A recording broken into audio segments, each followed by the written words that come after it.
Hello दोस्तों, मैं professor Tausif Sheikh. MSBT का ऑफिशियल सर्कुलर ये आ चुका है। कल चंद्रकांत पाटिल जी ने भी उनके अधिवेशन में कहा था कि हम लोग री एग्जाम ये लेंगे, बट स्टूडेंट्स में बहुत सारे क्वेश्चंस थे कि सर आखिर री एग्जाम ये सभी बच्चों का होगा, like first year, second year and final year, या सिर्फ फाइनल ईयर के बच्चों का होगा।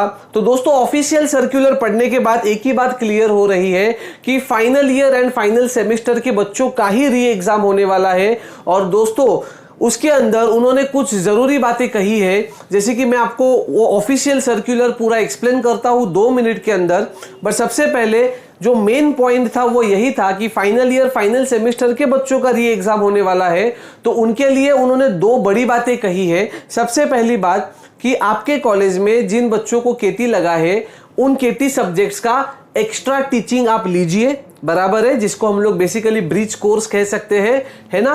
और दूसरी जरूरी बात उन्होंने ये कही है कि टीचिंग लेने के बाद मतलब आप उनको पढ़ाइए वो सब्जेक्ट्स, और पढ़ाने के बाद आप उनका एक प्रैक्टिस एग्जाम भी लीजिए। मतलब जो री एग्जाम होगा उससे पहले एक बार प्रैक्टिस एग्जाम भी लीजिए, जिससे उनको लिखने का प्रैक्टिस हो और री एग्जाम में वो पास होके निकल जाए।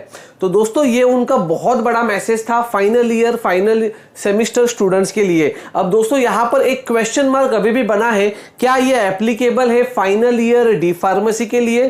तो दोस्तों वहां पर जो उन्होंने लिखा है सेमेस्टर ऑब्लिक ईयर, इसका मतलब ईयर मतलब डी फार्मेसी होता है, बट मेंशन नहीं किया है।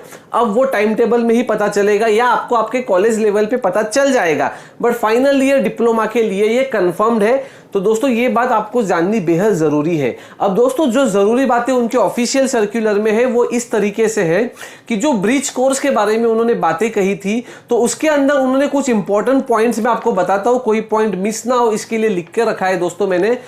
सबसे पहली बात कि आपके देखो जो ब्रिज कोर्स के अंदर जो सब्जेक्ट्स डिसाइड करने हैं ना कि कौन से सब्जेक्ट्स का आप एक्स्ट्रा पढ़ाओगे, बराबर है। तो दोस्तों इसके बारे में मैं पहले आपको बता देता हूं कि ब्रिज कोर्स के बारे में अगर आप अभी 3rd ईयर में हो तो आपके 2nd ईयर के सब्जेक्ट्स का आपको एक्स्ट्रा पढ़ाया जाएगा। अगर आप 2nd ईयर में हो तो आपको 1st ईयर के सब्जेक्ट्स का एक्स्ट्रा पढ़ाया जाएगा। बट अगर आप 3rd ईयर में हो, अगर आप ये सोच रहे हो कि 1st एंड 2nd ईयर का एक्स्ट्रा पढ़ाया जाएगा, तो ऐसा नहीं, पिछले 2 साल का पढ़ाना पॉसिबल नहीं है, तो लास्ट ईयर का आपको पढ़ाया जाएगा। अब दोस्तों उसके अंदर भी कौन से सब्जेक्ट्स पढ़ाए जाएंगे, तो ये पूरे राइट्स उन्होंने कॉलेजेस को दे दिए हैं। कॉलेजेस को उन्होंने क्या क्या कहा है मैं आपको बताता हूं कि जो भी सब्जेक्ट डिफिकल्ट था वो सब्जेक्ट का, और जिसमें बच्चों को मैक्सिमम केटी लगा है उस सब्जेक्ट का आप एक तरीके से वापस से उनको पढ़ाओ। कहां से कहां तक? अगेन वही 1 सितंबर से 15 अक्टूबर तक। इसी को हम लोग कहते हैं remedial course, bridge course, all in the one same होता है। अब दोस्तों दूसरी बात यह है कि कॉलेज लेवल पे आप लोग डिसाइड कीजिए कि सब्जेक्ट्स क्या लेने हैं, डिफिकल्टी लेवल वाले लेने हैं या आपके ऊपर है। ये पूरा कॉलेज को छोड़ दिया है कौन से सब्जेक्ट का आपको ब्रिज कोर्स लेना है 1 सितंबर से लेकर 15 अक्टूबर तक।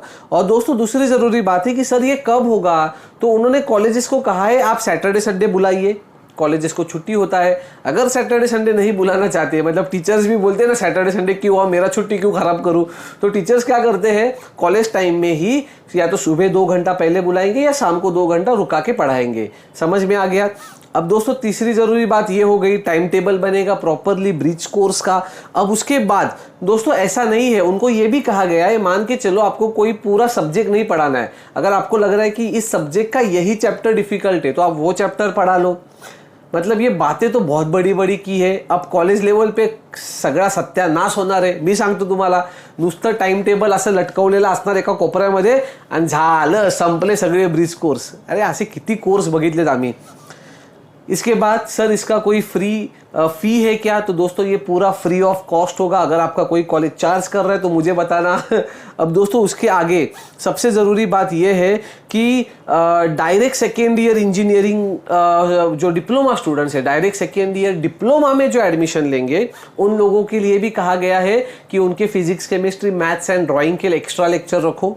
डायरेक्ट 2nd ईयर डिप्लोमा की बात मैं कर रहा हूं दोस्तों। और दोस्तों री एग्जाम के बारे में जैसे कि मैंने आपको पहले ही कहा कि ज़्यादा फोकस फाइनल ईयर के बच्चों पे करो, उनका पहला एक्स्ट्रा लेक्चर्स अरेंज करो, उनका एक प्रैक्टिस एग्जाम लो री एग्जाम से पहले। तो दोस्तों ये पूरी बात थी। और सबसे ज़रूरी बात ये थी दोस्तों कि री एग्ज़ाम आपको पता है कि 15 से 30 सितंबर के बीच में होने वाला है। ये क्यों डिसाइड किया है? क्योंकि 7 सितंबर को रीचेकिंग का रिजल्ट आएगा। समझ में आ रहा है? तो दोस्तों उसके बाद जो बच्चे बचे हैं उनका हो जाएगा, जो पास हुए हैं उनका नहीं होगा। समझ में आ रहा है बच्चों? ये सारी बातें हैं, सारी बातें, पूरी डिटेल जानकारी आपको इस चैनल पे मिलेगी। इसके बाद मुझे नहीं लगता है आपके दिलो दिमाग में कोई भी क्वेश्चन रहेगा। दोस्तों आपने जो प्यार बरकरार रखा है चैनल के ऊपर, उसी की बदौलत दिन रात वीडियो बनाने में लगा हूँ। अगर वीडियो अच्छा लगा है तो प्लीज़ वीडियो को लाइक एंड चैनल को सब्सक्राइब कीजिए, ऐसे ही लेटेस्ट हर एक छोटी जानकारी पाने के लिए। तो दोस्तों मिलते हैं अगले वीडियो में कुछ नई जानकारी के साथ। तब तक के लिए जय हिंद।